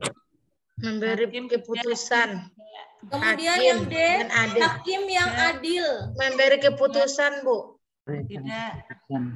Kemudian yang E, adanya Komnas HAM dan KPAI. Adanya Komisi Nasional. Nah, ini dijelaskan belum bekerja maksimal, katanya gitu, Bu. Harusnya nggak perlu disorot dia bekerja maksimal atau enggak. Kan ini penilaian juga ya terhadap lembaga. Iya. Bu, ini yang E, ini banyak ya. Kan kata kuncinya tadi semua terlibat ya. Ada Komnas HAM, ada KPAI, ada Komisi Nasional Anti Kekerasan. Tapi di belakang, di akhirnya belum bekerja maksimal. Ada penilaiannya, Bu. Itu yang enggak. Kalau dihilangkan belum bekerja maksimal tuh bisa jadi itu isinya, Bu. Yeah. Bisa jadi berarti yang B. Yang kalau B, itu yang juga B, yang berarti B. B opsinya. Berarti yang panjang tadi lah Bu, itu jawabannya. Kalau dihilangkan belum bekerja maksimal tuh Bu bisa E isinya kan Bu? Bisa E ya. Mendekat dengan E isinya. Nah, kalau yang E belum lengkap. Belum ada undang-undang. Ya kan? Iya. Iya. Berarti lebih kokoh dengan undang-undang kan Bu daripada Komnas HAM itu kan Bu? Ya, jadi semua itu Bapak Ibu artinya semua terlibat, lembaga swadaya, kemudian yang lain-lain lembaga Komnas HAM dan apapun itu juga harus berlandaskan ini Bapak Ibu. Undang-undang, iya. Undang-undang. Ya, itu yang lebih menguatkan. Jadi misalnya ada pelanggaran HAM, kemudian dilaporkan ke Presiden Komnas HAM itu ya, Presiden lapor. Nah, itu dibuatkan undang-undang, peraturan lagi bahwa misalnya perempuan diperbolehkan apa di tempat umum disediakan tempat menyusui ASI gitu ya. Seperti itu Ibu, agar aman misalnya. Itu dibuatkan peraturan yang memang sah gitu, peraturan hukum perundang-undangan. Jadi seperti itu. Yang B atau E Ibu, Bapak? Arti B sih yang kalau tidak ada B Bu, kalau itu kan belum bekerja maksimalnya Bu yang membuat kita ragu Bu. B. Yang itu Bu. Yang B juga didukung adanya undang-undang gitu ya. Iya, didukung sama undang-undang. Berarti sebuah kejadian itu harus ditentukan undang-undangnya dulu kan Bu, menyelesaikan masalah itu kan Bu? Iya, benar Ibu. Peraturan tertulis. Kita nanti sampai nomor 15 dulu Bapak Ibu ya. Nomor 12. Pelanggaran HAM di Indonesia dibagi menjadi HAM berat dan ringan nih. Contoh yang bukan merupakan pelanggaran HAM. Berarti yang ringan. Berat. Penembakan mahasiswa kan meninggal Bu. Penembakan berat. Yang bukannya tidak termaksud berat dan ringannya. Yang ringan berarti Korupsi. Terus tragedi. Korupsi pejabat tinggi. Berarti korupsi pejabat tinggi, Bu.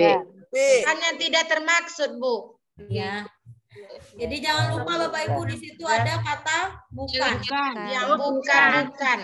Ya, Bu. Iya, Bu. Bukannya ringan yang sampai tidak menghilangkan nyawa kan ya, Bu.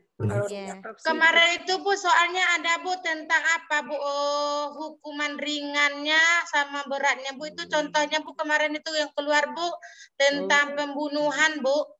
Pembunuhan itu termasuk pembunuhan berat itu termasuk. Enggak, maksudnya soalnya seperti itu kemarin Bu, tapi di situ yang tidak termaksud Bu, dibilangnya situ yang bukan. Iya.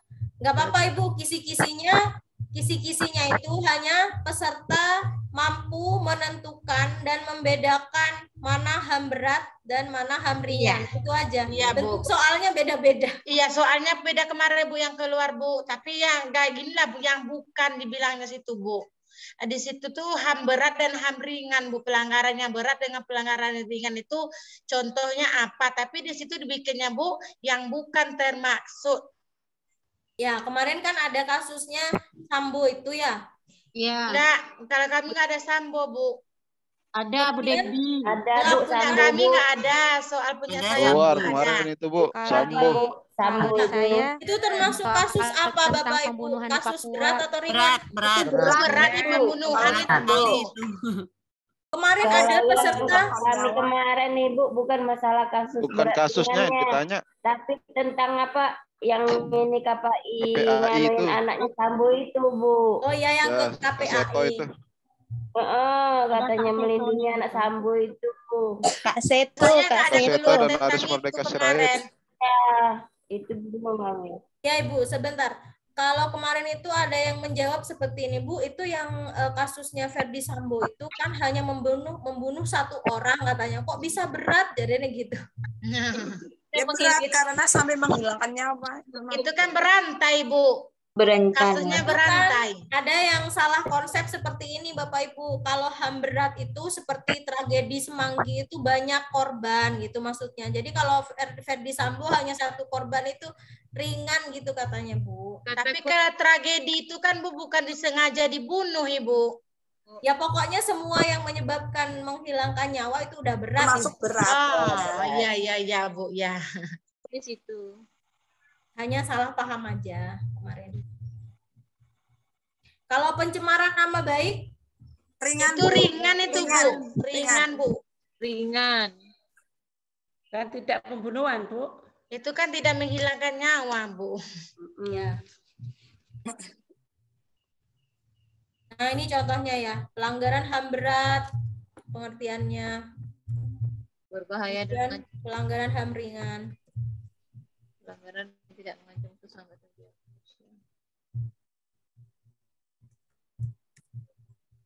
13. Lembaga Perlindungan HAM yang memiliki peran dalam menyampaikan rekomendasi atas suatu kasus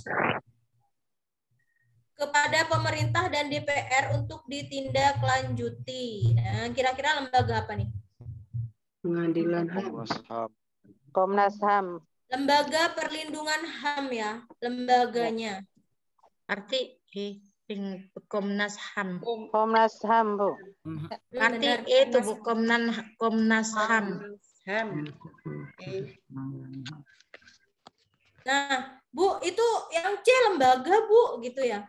Ini swadaya, Bu. Ini swadaya.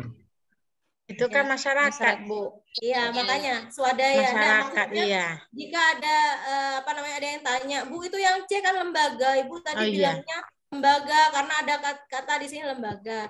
Tapi di sini yang milik siapa? Pemerintah, gitu, Bu. Iya. Ada di ujungnya masyarakat kan, Bu, tulisannya kan, Bu. Iya, benar. Kemudian yang D juga yayasan ya. Yang tadi YLBHI itu. Yayasan kemudian kalau yang A juga perhimpunan Bu, perhimpunan bantuan hukum. Jadi ini juga miliknya lembaga swadaya. Kemudian kalau pengadilan HAM ini milik pemerintah, tapi tugasnya beda. Apa tugasnya? Mengadili. Memberi keputusan Memberi keputusan terhadap yang kasus kasus. Jadi yang ada milik pemerintahnya itu yang B dan E. Sedangkan yang B itu kita tahu kalau udah pengadilan gitu tugasnya apa, Komnas HAM apa. Misalnya kita nggak tahu siapa ya yang merekomendasi itu siapa, saya nggak ngerti Bu, lembaga hukum nggak ngerti. Ya kita telaah aja. Yang A bukan, C bukan, D bukan. Yang B milik pemerintah, hanya ini pengadilan udah memutuskan. Oh berarti ini yang E. Analisisnya seperti itu. Nah, secara teori lebih jelasnya itu ini Bu tugas-tugasnya. Misalnya tadi kita nggak tahu tentang teori ini, materi ini tentang HAM nggak tahu. Ya kita tebak logikanya aja, udah cari secara logika gitu Bu. Ini ya, Komnas HAM dibentuk tanggal, nah ini sejarahnya Komnas HAM. Nah, biar Bapak Ibu tahu nanti. Nah, pengadilan HAM juga ada. Nah, kita sampai pada asas kewarganegaraan nih. Kewarganegaraan seseorang yang diperoleh dengan cara melakukan tindakan hukum tertentu. Disebut apa? Ini udah ada. Kalau apatrid Bapak Ibu, kita lihat A-nya. A1, B2, artinya ganda ya. Bipatrid double, ganda kewarganegaraannya. Apatrid malah nggak punya, tidak punya kewarganegaraan. Kalau repudiasi itu menolak kewarganegaraan. Misalnya Ibu pindah aja ke Korea, banyak artis Korea di situ gitu kan.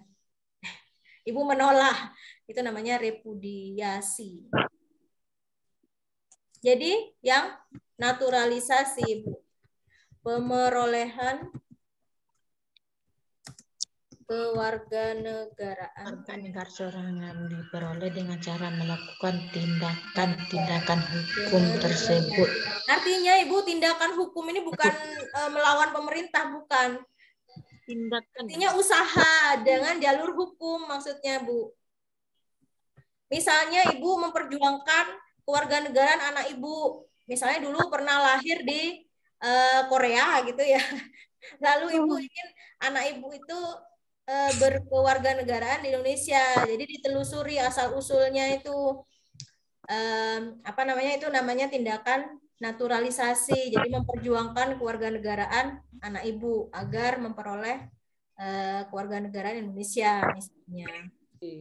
Tapi bukan melanggar atau apa namanya, melanggar hukum, kekerasan, itu enggak. Nah, ini penjelasannya. Apatrid tidak memiliki kewarganegaraan. Bisa gitu kan ya. Ya mungkin melakukan pelanggaran lalu dia kemana, ada kasus tertentu yang berat. Kemudian di negaranya enggak diakui gitu, Bu. Apatrid juga. Saya nggak tahu sih kasus tentang ini kewarganegaraan, contoh-contohnya itu hanya pengertian konsep dari pertanyaan ini seperti ini, nomor 14 pengertiannya. Repudiasi, naturalisasi, yang penting Bapak Ibu tahu ya konsepnya, apatrid, bipatrid. Kemudian ada lagi Bu yang sering kita dengar, asas ius soli. Pernah dengar? Pernah. Ya, asas sanguinis. Nah, apa itu ius soli dan ius sanguinis? Kelahiran. Ya, kalau ini berarti kewarganegaraan Berdasarkan kelahiran. berdasar apa? Tempat kelahiran. Lahir. Nah, kalau yang ini berdasar apanya? Tempat tinggal. Keturunan. Kalau yang ius soli itu tempat lahirnya, Bu. Kalau yang sanguinis itu keturunan. Misalnya ayahnya berkebangsaan Indonesia, terus anaknya juga ikut kewarganegaraan ayahnya, itu keturunan karena dari ayahnya. Nah, kalau ius soli dia lahir di Australia misalnya. Pak.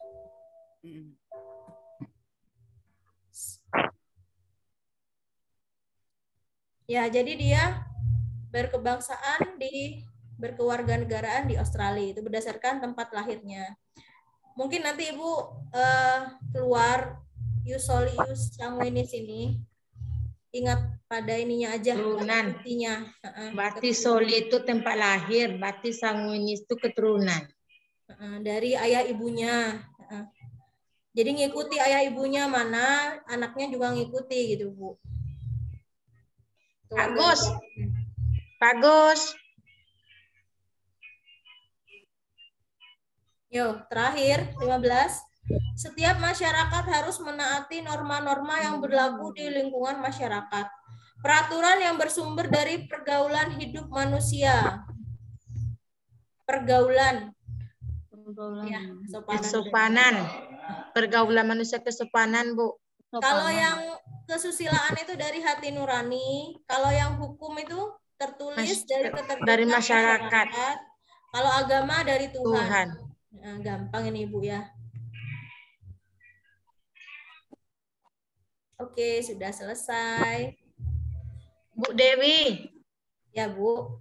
Kami mau nanya, Bu. Kami kemarin kan belajar, Bu, di grup yang satu lagi kan, Bu. Di situ kami ada 3 pertanyaan yang kurang kami mengerti, Bu. Iya. Pak Gus, ada Pak Gus lagi? Coba kita bahas bersama, Ibu. Mungkin teman-teman juga ada masukan itu, Ibu. Iya, soalnya Pak Gus ini masih ada lagi. Masalahnya soal sama Pak Gus kemarin. Saat jimit dengan siapa Ibu membahas soal itu? Enggak, kami yang apa aja Bu, kelompok kami aja Bu belajarnya. Oh, belajar mandiri. Iya, mandiri Bu. Ya, nggak apa-apa Ibu. Bu Debi di-share aja nanti untuk referensi teman-teman Ibu. Iya. Pak tahu Pak Saroni ada Bapak tahu Pak Saroni kemarin yang nyimpan? Udah ada Bu, udah saya simpan. Nanti kalau ketemu di-share di grup aja, Ibu. Di grup iya, aja, Bu. Ya. Di grup aja tidak apa-apa. Ada kemarin 3, Bu, yang belum kami pahami. Kami tengok di Google dapat isinya, Bu. Tapi di Google. Penjelasannya. Penjelasannya harus kami pahami itu kami belum jelas, Bu. Iya, nanti kita cari bersama-sama. Tadi juga saya nggak tahu artinya, pengertiannya apa. Terus dibantu ibu-ibu mencari di Google pengertiannya, itu nggak apa-apa, Ibu, saling sharing aja di sini.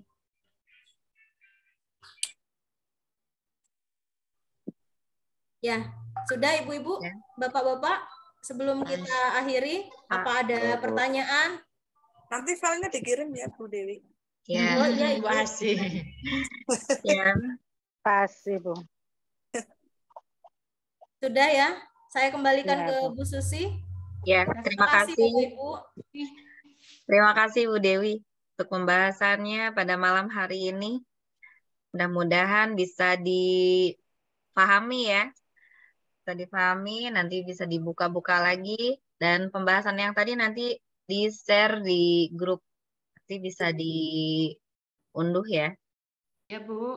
Ya, makasih. Diunduh, di-print, dipelajari kembali. Nanti Ya, untuk link YouTube-nya, insya Allah nanti saya kirim. Bu Susi, bisa kami minta link apanya, Bu? Yang apa namanya Bu, grup yang untuk kuis-kuis itu, Bu? Aplikasinya, Bu? Itu di LMS. Biasanya kalau yang di luar dari ini di Play Store, Bu Debi. Iya, udah dicari, Bu, tapi kalau saya tengok udah 2, Bu, nggak ada nyangkut, Bu, sama soal yang kemarin, Bu. Oh, gitu ya. Tapi yang kan ada yang Bu, yang dikasih dari Ibu tuh kan ada, tapi itu kan cuma itu aja, Bu. Maksudnya ada lagi mungkin 1 atau 2 lagi kan gitu. Oh, kalau yang dikasih oleh RGS kami itu memang buatan kami sendiri gitu kan. Iya, cuma 1, Bu. Maksudnya mungkin mana tahu ada pula 1 lagi atau 2 lagi kan gitu, Bu. Nanti saya kirim ini kuisis yang sudah di ini ya, Iya, saya lihat di Play Store. Kemarin kan saya download di Play Store tuh, Bu. Soal UP-nya tuh, Bu, nggak ada yang sama, Bu, soal yang telah terjadi kan gitu. Seperti itu.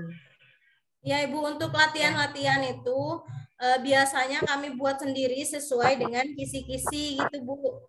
Iya. Ya, maksudnya Bu, yang kemarin tuh Bu, yang kuis yang dikirim sama ini Bu, ada Bu, soalnya yang pernah kami ujian itu ada Bu, di situ sekitar 45 lah, kan bisa kami pelajari lagi Bu, kan gitu. Iya, benar Bu.